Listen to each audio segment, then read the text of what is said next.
Hello વિદ્યાર્થી મિત્રો, class શાળાની અંદર આપ સૌ કોઈનું સ્વાગત છે. આજે આપણે ભણવાના છીએ ધોરણ 12 ઇતિહાસની અંદર પ્રકરણ 13 નો ભાગ 1 જે છે એની અગાઉ આપણે ચર્ચા કરી દીધી છે. આઈ બટન અહીંયા તમને લિંક બતાવી હશે, લિંકની અંદર પણ તમને મળી જશે અને નીચે તમે ડિસ્ક્રિપ્શન જોશો તો એમાં પણ આપણને અગાઉના પ્રકરણ અને ધોરણ 12 આર્ટ્સની તમામ વસ્તુઓ, તમામ વિડીયોઝ જે છે આપણે આ ચેનલ પર મૂકીએ છીએ. એટલે ખાસ કરીને આ ચેનલને સબસ્ક્રાઈબ કરી દેજો અને તમારા મિત્રો સુધી આ વિડીયોને શેર કરજો. એટલે જેટલા પણ બને છે એટલા અમે વધારે સારામાં સારા વિડીયો આપના માટે બનાવી આપીશું. તો ધોરણ 12 ઇતિહાસની અંદર આપણે જે પ્રકરણ જોઈ રહ્યા છીએ 1919 થી 1939 વચ્ચેનું વિશ્વ, એમાં આપણે હવે જોઈશું ન્યૂ ડીલ પોલિસી અને વિશ્વમાં અમેરિકાનું વધતું જતું મહત્વ. મહામંદીની જે અસર હેઠળ અમેરિકાએ પોતાના બચાવી શક્યું નહીં. જ્યારે આપણને ખબર છે, અગાઉ આપણે ચર્ચા કરી રહ્યા છે કે વિશ્વના અલગ અલગ યુદ્ધ થયા, જેના કારણે એની અસર થઈ હતી કે અલગ અલગ યુદ્ધના કારણે લોકો જે છે આર્થિક મહામંદીથી પીડાઈ ગયા હતા. ત્યારે અમેરિકા પણ બાકાત નહોતું એમાંથી. આ સમયે અમેરિકાને આ મહામંદીમાંથી ઉગારવા માટે અમેરિકાના રાષ્ટ્રપતિ ફ્રેન્કલિન ડી રૂઝવેલ્ટ ઉત્તમ આદર્શ સાથેના નવીનીકરણનો કાર્યક્રમ અમેરિકામાં અમલમાં મૂક્યો, જે બ્યુટિક તરીકે ઓળખાય છે. અને આ ન્યૂઝીલ ઉદ્દેશ્ય જે છે એની હેઠળ રિલીફ, રિકવર અને રિફોર્મ હતા, અને જેનાથી લોકોમાં આત્મવિશ્વાસ અને લોકશાહીના મૂલ્યની જાળવણી અને રાષ્ટ્રની કુદરતી સંપત્તિની જાળવણી કરવાના મૂલ્યો વિકસે એવી અપેક્ષા હતી. હવે અહીંયા શું હતું, ન્યૂઝીલની જે પોલિસી છે એમની પોલિસી હેઠળ એક જ વસ્તુ હતી કે પર્યાવરણની અંદર રિલીફ થાય, ત્યારબાદ એની અંદર રિકવરી આવે અને રિફોર્મ થાય. આની અંદર ખાસ કરીને પ્રવૃત્તિ કરવામાં આવી હતી. વિદ્યાર્થી મિત્રો, આપણી સ્પેશિયલ એપ્લિકેશન પણ છે. એપ્લિકેશન લિંક તમને ડિસ્ક્રિપ્શનમાં આપી દીધેલી છે. નીચે તમે ડિસ્ક્રિપ્શન અમારું જે અહીંયા લખેલું જે છે ચેપ્ટરનું નામ, એના પર ક્લિક કરશો, ડિસ્ક્રિપ્શન ખુલી જશે. સાથે ને સાથે વોટ્સઅપ ગ્રુપ ચાલે છે આપણું, બરાબર. વોટ્સઅપ ગ્રુપની અંદર પણ તમે જોઈન થઈ શકો છો. વોટ્સઅપ ગ્રુપની અંદર જુદા જુદા પ્રકારના આપણે પીપીટી, પેપર્સ, બરાબર, અલગ અલગ અપડેટ, જે અપડેટ કઈ રિગાર્ડિંગ ટુ યોર એજ્યુકેશન, બરાબર, એજ્યુકેશન લગતી તમામ અપડેટ્સ આપણે મૂકતા હોઈએ છીએ. તો ખાસ વોટ્સઅપ ગ્રુપમાં જોડાવાનું ભૂલતા નહીં. નીચે આપણો કોન્ટેક્ટ નંબર આપેલો છે, કોન્ટેક્ટ નંબર પણ તમે કોન્ટેક્ટ પણ કરી શકશો, જેથી તમારે કંઈ પણ પ્રોબ્લેમ હોય તેનું સોલ્યુશન આવી શકે. તો એની જે ન્યૂ ડીલની જે પોલિસી જે છે એના હેઠળ એવી જ વસ્તુ હતી કે રિલીફ, રિકવરી અને રિફોર્મ, અને જેનાથી લોકોમાં આત્મવિશ્વાસ, લોકશાહીની મૂલ્યની જાળવણી અને રાષ્ટ્રની કુદરતી સંપત્તિની જાળવણી કરવાના મૂલ્યો વિકસે એવી અપેક્ષા હતી. ડી રૂઝવેલ્ટે આ નીતિના ટૂંકા ગાળા અને લાંબા ગાળા એમ બે ચરણમાં મૂક્યા. તેમણે બે ભાગ પાડી દીધા, ટૂંકા ગાળાની નીતિ અને લાંબા ગાળાની નીતિ. આ ન્યૂ ડીલ નીતિ પ્રમાણે ઉદ્યોગો, કૃષિ, શ્રમ, ન્યાય, વેપાર, રોજગારી, કુદરતી સંપત્તિ તેમજ રાષ્ટ્રીય સુરક્ષા વગેરે માટેના પગલાં ભરવામાં આવ્યા હતા, અને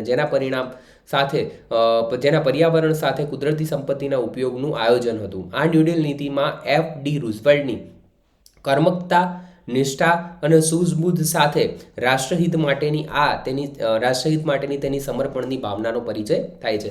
આના કારણે શું થયું, એમને જે પોલિસી બનાવી, જે નીતિ બનાવી, નીતિથી શું ફાયદો થયો, ઉદ્યોગોને ફાયદો થયો, ત્યારબાદ કૃષિને ફાયદો થયો, શ્રમ, ન્યાય, વેપાર, આ બધી વસ્તુઓ જે માનવીની જીવન જરૂરી વસ્તુઓ છે, પોલિસીના કારણે એની અંદર જે છે વધારેમાં વધારે સારી પ્રગતિ થઈ.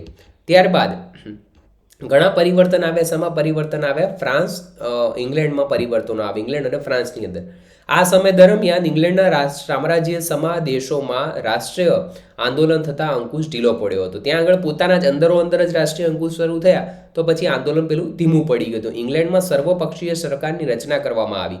સરકારે અસાધારણ સત્તાનો ઉપયોગ કરીને રાષ્ટ્રની આર્થિક મહામંદીમાંથી બચવાના પ્રયત્નો કર્યા.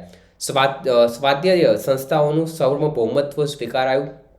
સામૂહિક સુરક્ષા માટેના રાષ્ટ્રસંઘ દ્વારા કરવામાં આવેલા પ્રયત્નોને પોતાના હિતને ધ્યાનમાં રાખીને ટેકો આપ્યો. ટૂંકમાં આ સમયની ઇંગ્લેન્ડની નીતિ દેશ વિદેશની નીતિ વ્યવહારુ અને સમતોલ હતી. યુરોપના તત્કાલીન રાજ્યોમાં ફ્રાન્સ કદાચ સૌથી વધારે શક્તિશાળી અને પ્રતિભા સંપન્ન રાષ્ટ્ર હોવા છતાં તેને જર્મનીનો મોટો ભય જે છે એ હતો. તેથી તેણે રાષ્ટ્રસંઘ પાસે પોતાનું લશ્કર રાખવાની પરવાનગી માંગી, અને તેમજ ઇંગ્લેન્ડ અને અમેરિકા સાથે દ્વિપક્ષીય કરાર દ્વારા પ્રાદેશિક અખંડિતતા અને યુદ્ધ સમયે લશ્કરી મદદની બાંયધરી મળી. ત્યારબાદ બેલ્જિયમ, પોલેન્ડ અને જેકોસ્લોવેકિયા સાથે પરસ્પર મિત્રતા, ત્યારબાદ સંરક્ષણ અને લશ્કરની સહાયની સંધિ થઈ. હવે જો શું થાય છે, પહેલી વસ્તુ, ઇંગ્લેન્ડ અને ફ્રાન્સની અંદર પોતપોતાની એક તો આર્થિક મંદી દેશથી પીડાઈ રહ્યું છે. સાથે ને સાથે શું થાય છે, પોતાના હિતને ધ્યાનમાં રાખીને ઇંગ્લેન્ડ પોતાની વ્યવહારુ નીતિ ચલાવી દીધી. ઇંગ્લેન્ડે પોતાનું કામ ચાલુ કરી દીધું. ત્યારબાદ અહીંયા ફ્રાન્સની અંદર એવી પરિસ્થિતિ થાય છે કે જર્મનીનો સૌથી મોટો ભય હતો ફ્રાન્સને, અને તેને શું કર્યું, પોતાનું લશ્કર રાખવાની પરવાનગી માંગી રાષ્ટ્રસંઘ પાસેથી. ઇંગ્લેન્ડ અને અમેરિકા સાથે દ્વિપક્ષીય સાથ શું કર્યો, એનો કરાર કર્યો, અને એમ કીધું ગમે ત્યારે તમારે જરૂર પડશે તમે અમને લશ્કર અમારું આપીશું. અને બીજા અન્ય દેશો સાથે પણ શું કર્યો, પરસ્પર મિત્રતા કરી અને લશ્કરી સંધિની સહાય મળી લીધી. અને અહીં આર્થિક મદદ કરીને ફ્રાન્સે પોતાના સંઘો વધારે મજબૂત અને સલામત બનાવ્યા. આર્થિક મંદીના કારણે ગરીબી, બેકારી જેવા પ્રશ્નોને હલ કરવા નિષ્ફળ જતા સરકારના પ્રતિષ્ઠાનો વારંવાર પતન થવા લાગ્યું, અને તેના કારણે રાજકીય અસ્થિરતામાં પણ વધારો થયો. ત્યારબાદ યુએસએસઆરના રશિયાનો ઉદય. હવે યુએસએસઆર, જેને રશિયા આપણે કહે છે, રશિયાનો ઉદય કેવી રીતે થયો, તો સ્ટાલિનના નેતૃત્વ નીચે 1929થી 39માં પંચવર્ષીય યોજનાઓથી બહુ જ થોડા સમયની અંદર સોવિયત સંઘ અભૂતપૂર્વ આર્થિક વિકાસ સાધ્યો. સોવિયત સંઘ દ્વારા ખૂબ સારી રીતે પ્રગતિ કરવામાં આવી. રશિયાનું નવું બંધારણ અમલમાં આવતા સોવિયત સંઘનો સોવિયત સામ્રાજ્ય જે છે એમાં પ્રજાસંઘ યુએસએસઆરનું રાજ્ય અસ્તિત્વમાં આવ્યું, અને આ બંધારણ પ્રમાણે દરેકને સમાન અધિકાર અપાવતા, કામદારોની સમિતિનું કારખાનાનું સંચાલન સોંપાયું, અને સામાજિક અને શૈક્ષણિક સુધારો કરીને રશિયામાં સર્વાંગી વિકાસનો પ્રયત્ન કરવામાં આવ્યો. આમ છતાં સામ્યવાદી પક્ષ અને તેના વડો રાષ્ટ્રમાં સર્વોપરી હતા, અને તેથી લોકોના રાજકીય અધિકાર પણ જે છે વ્યાપક કાપ આવ્યો. હવે આફ્રિકા અને લેટિન અમેરિકામાં આવેલા પરિવર્તનો. આફ્રિકા અને લેટિન અમેરિકામાં કેવા પરિવર્તન આવે, તો પ્રથમ વિશ્વયુદ્ધના અંતે આફ્રિકામાં સ્વાતંત્રતાની ચળવળ માટેની લોક જાગૃતિ આવે. આર્થિક રીતે લોકોએ જે છે એમાં શું કર્યું, પોતાની જાગૃતિ, પોતાના સ્વાતંત્ર્યની માંગણી કરી કે હમણાં પણ સ્વાતંત્ર્ય જોઈએ છે. પ્રથમ વિશ્વયુદ્ધને અંતે પોતાને સ્વાતંત્ર્ય મળશે એવી આશાથી આફ્રિકન દેશોએ મિત્ર રાષ્ટ્રોને યુદ્ધમાં સહકારો આપ્યો, પરંતુ ઇંગ્લેન્ડ અને ફ્રાન્સ સંસ્થાઓએ પ્રત્યેક નીતિમાં પરિવર્તન આવ્યું નહીં, અને તેમની આફ્રિકા રાષ્ટ્રીય જાગૃતિની શરૂઆતના આ સમય થઈ, જેમાં વિવિધ સંસ્થાનો રચાયા હતા, અને આવા સંજોગોમાં આફ્રિકાના રાષ્ટ્રીય કોંગ્રેસની સ્થાપના થઈ, અને જેના કારણે રાષ્ટ્રની ગુલામીનો ભોગ બની રહેલી પ્રજાને પોતાના અધિકારો માટે જાગૃત કર્યા. જે આફ્રિકા જે છે એમાં પણ કોંગ્રેસની સ્થાપના થઈ, એટલે પોતાનું એક સંઘ બનાવ્યું, જેમાં શું કર્યું કે અમારે પણ કીધું કે અમારે પણ જાગૃતિની જરૂર છે, અમારે પણ રાષ્ટ્રીય આંદોલન કરવાની જરૂર છે, અને જેના થકી પોતાને સ્વાતંત્રતા પ્રાપ્ત થાય. આફ્રિકાના સંસ્થાનોની પ્રજા સ્વાતંત્રતા, લોકશાહી અને રાષ્ટ્રવાદને રંગે રંગાઈ ગઈ, અને પરિણામે પોતાના સામ્રાજ્યવાદી પાલિકો સામે માથું ઊંચું કરવાનું શરૂ કરી દીધું. હવે શું કર્યું, એ લોકોએ પણ આંદોલન કરવાનું શરૂ કર્યું. અમેરિકાની દક્ષિણે આવેલા 24 સંસ્થાનો લેટિન અમેરિકાના નામે ઓળખાતા હતા. હવે અહીં વસ્તી જે છે લેટિન કુળની હતી, અને તેની ભાષા પણ લેટિન હતી. અમેરિકા અહીં તેમના સંસ્થાનોને પણ સ્વાતંત્ર્ય માટે લાંબો સંઘર્ષ કરવો પડ્યો હતો. હવે અહીંના પડોશી રાષ્ટ્રો અમેરિકા અને કેનેડાએ લેટિન અમેરિકાની સમસ્યાઓને જાણવાનો પ્રયત્ન ન કર્યો, અને તેમણે પોતાનો વિકાસ ચાલુ રાખ્યો. આ સમયે લેટિન અમેરિકાના સ્વાતંત્ર્યતા બાદ અમેરિકાનું અનુકરણ કરશે નહીં, પરંતુ સ્વાતંત્ર્ય કરે પછી પોતાનો વિકાસના પ્રયત્ન કર્યા, અને તેથી રાષ્ટ્રોમાં અંતરકહલ અને સરમુખશાહી તેમજ લશ્કરી વિદ્રોહ શરૂ થયા. આ સ્થિતિમાં બ્રાઝિલ, ચીલી અને આર્જેન્ટિનાના 3 રાષ્ટ્રોમાં રાજકીય સ્થિરતાની અને લોકશાહી શાસનની આશા હતી, પરંતુ તેમાં લેટિન અમેરિકામાં જ અન્ય રાજ્યોમાં જે છે એ સમાવેશ થયો ગયો, અને આ સમયે આર્જેન્ટિના અને બ્રાઝિલના સરમુક્તશાહી શાસન જે છે એ સ્થપાઈ ગયું. હવે બ્રાઝિલ અને આર્જેન્ટિના છે ત્યાં શું થયું, સરમુક્તશાહી, જે વ્યક્તિ ઈચ્છે એ ત્યાં શાસન કરી શકે. મેક્સિકોમાં પણ એક પક્ષીય વ્યવસ્થાવાળું લોકશાહી સ્થાપન છપાયું, અને એમાં લેટિન અમેરિકામાં સૌથી મહત્વપૂર્ણ પ્રજા દરજ્જો જે છે ઉરુગ્વેને બન્યો હતો. અહીંયા જે છે એ દરજ્જો છે ઉરુગ્વેને મળ્યો હતો. વિદ્યાર્થી મિત્રો, ત્યારબાદ આપણે જોઈએ તો એશિયામાં રાષ્ટ્રવાદી આંદોલનો. તો રાષ્ટ્રવાદનો સામાન્ય અર્થ થાય છે સ્વદેશ પ્રત્યેની વફાદારી અથવા તો દેશભક્તિ. આ સમયે એશિયાના કેટલાક દેશો પર યુરોપિયન રાષ્ટ્રો, ફ્રાન્સ અને ઇંગ્લેન્ડની સત્તા હતી. આ સમયે એશિયામાં રાષ્ટ્રીય આંદોલનો થયા, અને તેની પ્રેરણા પણ યુરોપમાંથી મળેલી, કારણ કે વ્યક્તિ સ્વાતંત્ર્યતા, ઉદારતા, રાષ્ટ્રીય એકતા, સ્વાતંત્રતા, લોકશાહી, સમાજવાદ, બંધારણીય સરકાર અને જેવા સ્વાધીનતાના વિચારો એશિયાના રાષ્ટ્રવાદીઓ નેતાઓ જેવા કે ચીનના ડૉક્ટર સુનપાન શેન, ભારતના મહાત્મા ગાંધી, નહેરુ, મોહમ્મદ અલી જિન્ના, ત્યારબાદ વિયેતનામમાં હોચી મીન અને ફિલિપાઇન્સના જે છે એ ક્વિઝોનને યુરોપની કેળવણીમાંથી મળ્યા. યુરોપની પ્રજા જે છે એ પહેલાં જ વર્ષો પહેલાં જ લોકોના લોક સ્વાતંત્ર્યની અંદર માનનારી હતી અને તે જ રીતે સામ્રાજ્યવાદી દેશો દ્વારા આર્થિક શોષણ, ત્યારબાદ જાતિભેદ, રંગભેદ, વાહન વ્યવહાર અને સંદેશા વ્યવહારના સાધનોનો વિકાસ વગેરે વાતોને એશિયા પ્રજાના યુરોપિયન સત્તાના વિરોધમાં રાષ્ટ્રીય આંદોલન માટેની મહત્વપૂર્ણ ભૂમિકા તૈયાર કરી. અહીંયા શું થાય છે તો ભારતમાં આ સમયે ગાંધીજીના નેતૃત્વ નીચે રાષ્ટ્રીય આંદોલનની શરૂઆત થઈ. રોલેક્ટ એક્ટ, જલિયાવાલા બાગ હત્યાકાંડ, ચોરી ચોરાનો બનાવ વગેરે જે સાથે અહિંસક આંદોલનો શરૂ હતા. આ સમય જ્યારે હતો ત્યારે અહીંયા સાથે આપણા ભારત દેશની અંદર આ બધી આંદોલનની પ્રવૃત્તિ ચાલુ હતી.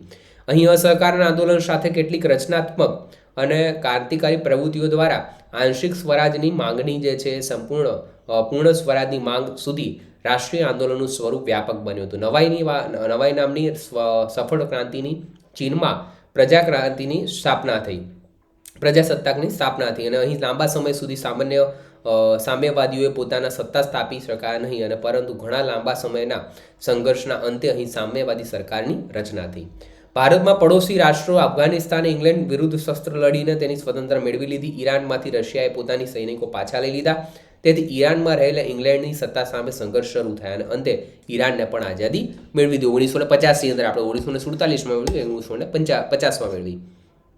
ત્યારબાદ અહીંયા આપણે જોઈએ તો આપણને ખ્યાલ આવશે કે જાપાનમાં લશ્કરવાદ.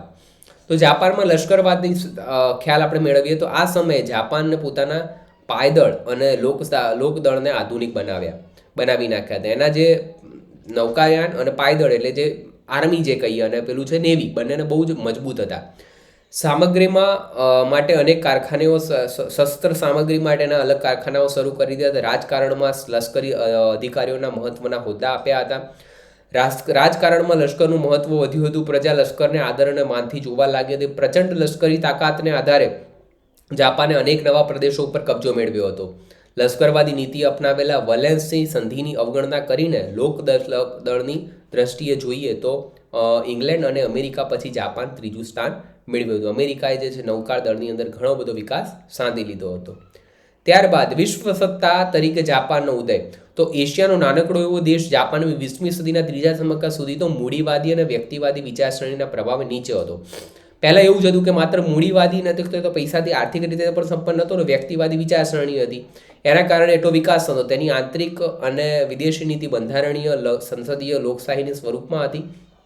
તેમજ આંતરરાષ્ટ્રીય સદભાવ, સહિષ્ણુતા અને સહયોગનું વર્ચસ્વ વિદેશ નીતિમાં હતું અને વ્યક્તિવાદી અને વિચારવાદીના પ્રભાવને પરિણામે વેપાર, રોજગાર અને ઉદ્યોગ ધંધાની પ્રગતિ થઈ હતી. ધીરે ધીરે જાપાનની પણ પ્રગતિ થવા માંડી અને અહીં ચોક્કસ રાજકીય પક્ષોનું આધિત્ય હતું.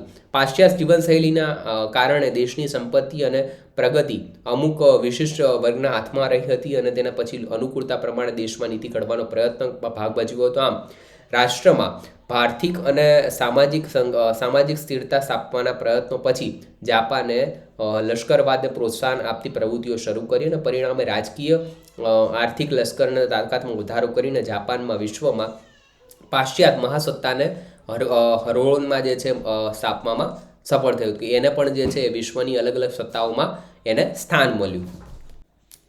આક્રમક અને તૃષ્ટિકરણની નીતિ. તો પ્રથમ વિશ્વયુદ્ધ બાદ થયેલા વલેન્સની સંધિમાં જર્મન, જાપાન, ઇટાલીના થયેલા અન્યાયના કારણે રાષ્ટ્રોમાં મહાસત્તાઓના પ્રત્યે, ખાસ કરીને બ્રિટન અને ફ્રાન્સ પ્રત્યે નફરત અને તિરસ્કારની ભાવના જે જન્મી હતી કે અન્યાય થયો તો પછી સ્વાભાવિક પણ એમાં અહિંસાને તો મતલબ કે નફરતની ભાવના તો આવવાની જ છે. આ સમયે ઇટાલીમાં ફાંસીવાદ, જર્મનમાં નાઝીવાદ અને જાપાનમાં લશ્કરીવાદનો ફેલાવો થયો હતો અને આના પરિણામે રાષ્ટ્રો આક્રમક બન્યા હતા. રશિયા પણ આ સમય દરમિયાન કોમિન્ટર્ન દ્વારા સામ્યવાદના રક્ષક અને લશ્કર અને અહીંયા જે છે લશ્કર અને એના ફાવા માટે જે છે કટિબદ્ધ હતું. ત્યારે આ ફાંસીવાદ અને નાઝીવાદના સત્તાની તેમજ જાપાનની ખુશ રાખીને આક્રમણ સામે પ્રોત્સાહિત કરવામાં બ્રિટન અને ફ્રાન્સની નીતિમાં ઇતિહાસમાં તૃષ્ટિકરણ નીતિ તરીકે ઓળખાય. જાપાનને ખુશ રાખીને શું કર્યું? આક્રમણ માટે એને પ્રોત્સાહિત કરી દીધું. બ્રિટન અને ફ્રાન્સની આ તૃષ્ટિકરણ નીતિનો મુખ્ય હેતુ સામ્યવાદી અને સોવિયત રશિયા વિસ્તારને અટકાવવાનો હતો અને અહીંયા ફાસીવાદ સત્તા અને સોવિયત રશિયા સામે સંઘર્ષ ચાલુ રહે છે. તો પછી બંને જૂથોને એકબીજા પર અંકુશ રહે છે. આ માટે બ્રિટને રશિયા સામે તેમજ નાઝી જર્મનની શક્તિશાળી સાથે અટકાવવા માટે ઇટાલીની અંદર એબિસિનિયા પરના આક્રમણને પર ટેકો આપ્યો હતો અને તે જ રીતે સ્પેનિશ આંતરિક વિગ્રહ સમયે જે છે બળવાખોરો ઇટાલીને મદદ કરીને છતાં બ્રિટને ઇટાલી સાથે મિત્રતાચારી અટકાવવા અને મુસોલિની જે છે ખુશ રાખવાના પ્રયત્નો કર્યો હતો. ત્યારબાદ જોઈએ તો સામ્યવાદના ફેલાવાના ભયને લીધે બ્રિટને જર્મની સાથે નૌકાદળની સંધિ કરીને તેના વલેન્સની સંધિમાં ભંગ કરીને જર્મનીને ઉત્તેજન મળ્યું હતું. તે જ રીતે જાપાનમાં મંચુરિયા પરની જીતને સ્વીકારીને બ્રિટિશરોએ પોતાના આર્થિક હિતોનું રક્ષણ અને વેપારી ફાયદો લેવા માંગતા હતા. હવે અમેરિકાનું શું કામ હતું? તો અહીંયા બ્રિટિશરો જે છે એ લોકોનું કામ શું હતું કે અહીંયા જાપાનને જે જીત થઈ છે જાપાનના હિતનું શું કરવાનું, વેપારી પોતાનો ફાયદો ઈચ્છતા હતા. અને આ સમયે બ્રિટને એશિયાના આફ્રિકાના સંસ્થાનો પર પકડ જે છે ઢીલી થતી જતી. તેથી સામ્યવાદના ફેલાવાના ભય વધારે લાગ્યો. પરિણામે ફાંસીવાદી સત્તાઓનો મૂળ હેતુ અને તેની વ્યૂહરચના સમજવામાં બ્રિટન તદ્દન નિષ્ફળ ગયું હતું.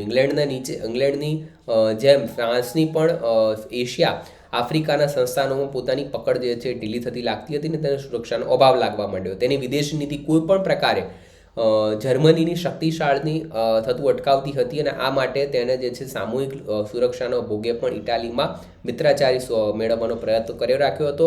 ટૂંકમાં સામ્યવાદના ફેલાવાના ભયને લીધે લોકશાહી બ્રિટન અને ફ્રાન્સે ઇટાલી અને જર્મની અને જાપાન તરફ તૃષ્ટિકરણની નીતિ અપનાવીને સત્તા સંતુલતાની નષ્ટ કરીને તેનું જે છે પરિણામ બીજા વિશ્વયુદ્ધમાં પરિણામ્યું હતું. બધા પોતપોતાની રીતે પોતાની નીતિ તરફ જતા હતા અને જેના કારણે બીજા વિશ્વયુદ્ધની સંભાવના વધી ગઈ. ચીન ઉપરનું જાપાનનું આક્રમણ. તો ચીનમાં આવેલો ખનિજ સંપત્તિનો પ્રદેશ મંચુરિયાનો પ્રદેશ જાપાને પોતાના ઔદ્યોગિક વિકાસ માટે અનુકૂળ હતો. તેથી તે સૌથી પહેલાં જાપાને દક્ષિણીય મંચુરિયાના રેલવે કંપનીની સ્થાપના કરીને મંચુરિયામાં રેલવે નાખવાની તૈયારી કરી અને આ પ્રદેશમાં વધારે લાભ મેળવવા માટે જાપાને મંચુરિયા પર આક્રમણ કર્યું. હવે તેનો સંપૂર્ણ કબજો મેળવ્યો અને ત્યારબાદ ચીનના અન્ય પ્રદેશ મેળવવા માટે આક્રમક પગલાં ભર્યા. ચીન દ્વારા રાષ્ટ્રસંઘની આ બાબતે ફરિયાદ થઈ, પરંતુ રાષ્ટ્રસંઘે જાપાનની સામે કોઈ શિક્ષાત્મક પગલાં લઈ શક્યું નહીં. ત્યારે કે જાપાનના બધા તેના સાથમાં હતા.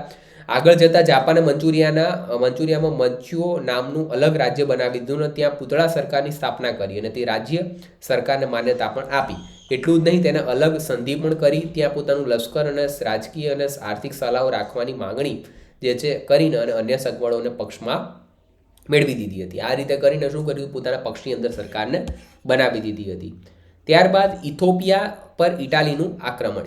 ઇટાલી પર શું આક્રમણ કર્યું? તો પૂર્વ આફ્રિકામાં આવેલો ઇથોપિયા ઉપર ઇટાલીએ આક્રમકતા કરીને પોતાનું વર્ચસ્વ સ્થાપવાનો પ્રયાસ કર્યો હતો, પરંતુ ત્યારે હબશી પ્રજાને કારણે ઇટાલી સફળ થઈ શક્યું નહીં. ત્યારબાદ કાયમી મિત્રતા અને મધ્યસ્થતાની સંધિ કરી છતાં ઇટાલી અહીં કોઈ છૂટછાટ મેળવી શક્યું નહીં. ત્યારે જાપાન અને જર્મની પાસેથી પ્રેરણા મેળવીને ઇટાલીના બળ પ્રયોગ દ્વારા આક્રમણનો નિર્ણય કર્યો. એક ઇટાલિયન સૈનિકની હત્યાને નિર્મિત બનાવીને તેને ઇથોપિયા પર આક્રમણ કર્યું અને ત્યારે ઇથોપિયાના શાહ ઇલે રાષ્ટ્રસંઘની ફરિયાદ કરીને રાષ્ટ્રસંઘે ઇટાલીના આક્રમણકારી જાહેર કર્યું. છતાં રાષ્ટ્રસંઘના કેટલાક દેશોએ ઇટાલીને આર્થિક મદદ કરવાની શરૂઆત રાખી. છેવટે ઇટાલીમાં લશ્કરી ઇથોપિયાના પર ઝડપી જે છે આક્રમણ કર્યું અને ત્યાં ઇથોપિયાના નાસીને ઇંગ્લેન્ડમાં જે છે સહારો લીધો. અહીંયાથી ઇંગ્લેન્ડમાંથી નાસી ગયા અને ત્યાં શું કર્યું? એમણે ઇંગ્લેન્ડમાં સહારો લીધો. છેવટે ઇટાલીના ઇથોપિયા પર સંપૂર્ણ કબજો મેળવીને તેને ઇટાલીના સામ્રાજ્યમાં ભેળવી લીધું અને ઇટાલીના વડાને ઇથોપિયાના સમ્રાટ તરીકે જાહેર કરાવવામાં આવ્યો હતો. ત્યારબાદ બીજી વાત કરીએ તો વૈશ્વિક બનાવોમાં નાઝી જર્મની ભૂમિકા.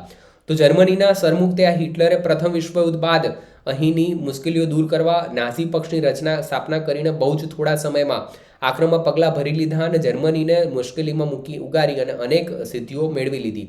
જર્મનીની પ્રજામાં જીવનશૈલી પરિવર્તન કર્યું અને હિટલરે સત્તા પર આવેલા જર્મનીમાં નાઝી વિચારસરણી પ્રમાણે યુરોપિયન સત્તા સાથેની સંબંધોમાં પરિવર્તન કર્યું હતું. પોલેન્ડ સાથેના મિત્રચારી અને આક્રમણની 10 વર્ષની સંધિ કરીને પોલેન્ડ પરથી ફ્રાન્સનું રાજકીય વર્ચસ્વ દૂર થયું.